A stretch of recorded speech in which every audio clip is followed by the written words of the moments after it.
Hi, welcome to Amiyas kitchen. എല്ലാവർക്കും സുഖാണ് കരുതുന്നു. ഇന്ന് നമുക്ക് നല്ല ടേസ്റ്റി ആയിട്ടുള്ള ഒരു മുട്ടക്കറി തയ്യാറാക്കിയെടുക്കാം. അപ്പോൾ നമുക്ക് നോക്കാം ഇത് എങ്ങനെ തയ്യാറാക്കുന്നതാണ്. ഇത് തയ്യാറാക്കിയെടുക്കാൻ വേണ്ടി ഞാൻ ഇപ്പോൾ ഒരു പാൻ അടുപ്പത്ത് വെച്ചിട്ട് അതിപ്പോൾ നന്നായിട്ട് ചൂടായിട്ടുണ്ട്. അതിലേക്ക് നമുക്ക് കുറച്ച് ഓയിൽ ഒഴിച്ചു കൊടുക്കാം. ഇപ്പോൾ നമ്മുടെ ഓയിലൊക്കെ നന്നായിട്ട് തന്നെ ചൂടായിട്ട് വന്നിട്ടുണ്ട്. ഇനി നമുക്ക് ഇതിലേക്ക് ഒരു സവോള അരിഞ്ഞതും 2 പച്ചമുളക് അരിഞ്ഞതും കൂടി ഇതിലേക്ക് ചേർത്ത് കൊടുക്കാം.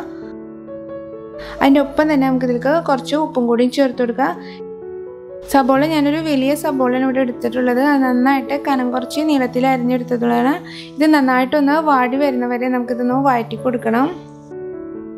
ഇപ്പോൾ നമ്മുടെ സബോളൊക്കെ നന്നായിട്ട് തന്നെ വാടി വന്നിട്ടുണ്ട്. അധികം ബ്രൗൺ കളർ ആവാൻ നിൽക്കണ്ട. ഈ രീതിയിൽ നന്നായിട്ടൊന്ന് വഴണ്ടി വന്നാൽ മതി. ഇനി നമുക്കിതിലേക്ക് ഇഞ്ചിയും വെളുത്തുള്ളിയും ചതച്ചത് ചേർത്ത് കൊടുക്കുക. ഞാനിവിടെ ഒരു 7 വെളുത്തുള്ളിയും ഒരു ചെറിയ കഷ്ണം ഇഞ്ചിയും ചതച്ചെടുത്തതാണ്. അപ്പോൾ അതും കൂടി ചേർത്തുകഴിഞ്ഞിട്ട് നമുക്കിത് നന്നായിട്ട് തന്നെ ഒന്ന് വഴറ്റി കൊടുക്കാം. ഇപ്പോൾ നമ്മുടെ ഇഞ്ചിയും വെളുത്തുള്ളി ആ പച്ചമുളകൊക്കെ ഒന്ന് മാറി വന്നിട്ടുണ്ട്. ഇനി നമുക്കിതിലേക്ക് തക്കാളി ചേർത്ത് കൊടുക്കാം. ഞാനിപ്പോൾ ഇവിടെ ഒരു മീഡിയം സൈസ് തക്കാളിയാണ് എടുത്തിട്ടുള്ളത്. അപ്പോൾ അതും കൂടി ചേർത്തുകഴിഞ്ഞിട്ട് നമുക്കിത് നന്നായിട്ടൊന്ന് വഴറ്റി കൊടുക്കണം. ഈ തക്കാളി നന്നായിട്ടൊന്ന് മെൽറ്റായിട്ട് വരുന്നവരെ നമുക്കിത് വഴറ്റി കൊടുക്കണം. അപ്പോൾ ഇതൊന്ന് പെട്ടെന്നൊന്ന് മെൽറ്റായിട്ട് കിട്ടുന്നതിന് വേണ്ടിയിട്ട് നമുക്കിത് ഒന്ന് അടച്ചു വെച്ച് കഴിഞ്ഞിട്ട് കുറച്ച് സമയം ഒന്ന് കുക്ക് ചെയ്യാം. അപ്പോൾ നമ്മളിത് അടച്ചു വെച്ചിട്ട് കുറച്ച് സമയം ആയിട്ടുണ്ട്. നമുക്ക് തുറന്ന് നോക്കാം. ഇപ്പോൾ നമ്മുടെ തക്കാളിയൊക്കെ നന്നായിട്ട് തന്നെ മെൽറ്റായിട്ട് വന്നിട്ടുണ്ട്. ഇനി നമുക്ക് ഇതിലേക്ക് മസാലപ്പൊടി ചേർത്ത് കൊടുക്കാം. നമുക്കിതിലേക്ക് ഒരു 1/2 ടീസ്പൂൺ മുളക് പൊടി, 1/2 ടീസ്പൂൺ മല്ലിപ്പൊടി, ഒരു 1/2 ടീസ്പൂൺ ഗരം മസാലപ്പൊടി, പിന്നെ ഒരു 1/4 ടീസ്പൂൺ മഞ്ഞൾപ്പൊടിയും കൂടി ചേർത്ത് കഴിഞ്ഞിട്ട് നന്നായിട്ട് ഇതൊന്ന് വഴറ്റി കൊടുക്കാം. ഇപ്പോൾ നമ്മുടെ മസാലകളെല്ലാം നന്നായിട്ട് തന്നെ വഴറ്റി അതിൻ്റെ മസാലക്കൊത്തൊക്കെ മാറി വന്നിട്ടുണ്ട്. ഇനി നമുക്കിതിലേക്കൊരു 1/4 കപ്പ് ചെറിയ ചൂടുവെള്ളം കൂടി ചേർത്ത് കഴിഞ്ഞിട്ട് നന്നായിട്ട് ഇതൊന്ന് മിക്സ് ചെയ്ത് കൊടുക്കാം. ഇനി നമുക്കിത് അടച്ചു മൂടിങ്ങിയിട്ട് ഏറ്റവും കുറഞ്ഞ തീയിലിട്ടിട്ട് ഒരു 8 മിനിറ്റെങ്കിലും നന്നായിട്ടൊന്ന് കുക്ക് ചെയ്യണം. ഇപ്പോൾ നമ്മളിത് അടച്ചു വെച്ചിട്ട് ഒരു 5-8 മിനിറ്റ് ആയിട്ടുണ്ട്. നമുക്കിതൊന്ന് തുറന്ന് നോക്കാം. ഇപ്പോൾ നമ്മുടെ കറിയൊക്കെ നന്നായിട്ട് തിളച്ച് അതിൻ്റെ മുകളിൽ ചെറുതായിട്ട് നെയ്യൊക്കെ തെളിഞ്ഞ് വന്നിട്ടുണ്ട്. കറി ഇപ്പം നല്ല തിക്കായിട്ട് വന്നിട്ടുണ്ട്. ഇപ്പോൾ ഇത് റെഡി ആയിട്ടുണ്ട്. ഇനി നമുക്കിതിലേക്കൊരു 1/2 കപ്പ് കുക്കിംഗ് ക്രീം ചേർത്ത് കൊടുക്കാം.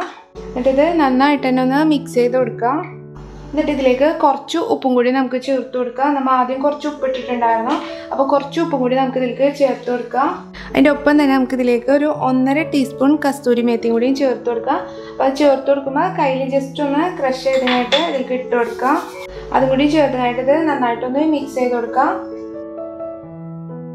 ഇനി നമുക്കിതിലേക്ക് നമ്മൾ പുഴുങ്ങിയെടുത്ത എഗ്ഗും കൂടിയും ചേർത്ത് കൊടുക്കാം. ഞാനിപ്പോൾ ഇവിടെ ഒരു 3 എഗ്ഗാണ് എടുത്തിട്ടുള്ളത്. അപ്പോൾ അത് ജസ്റ്റ് കട്ട് ചെയ്തെടുത്തിട്ടുള്ളതാണ്. അപ്പോൾ അതും കൂടി ഇതിലേക്ക് ചേർത്ത് കൊടുക്കാം.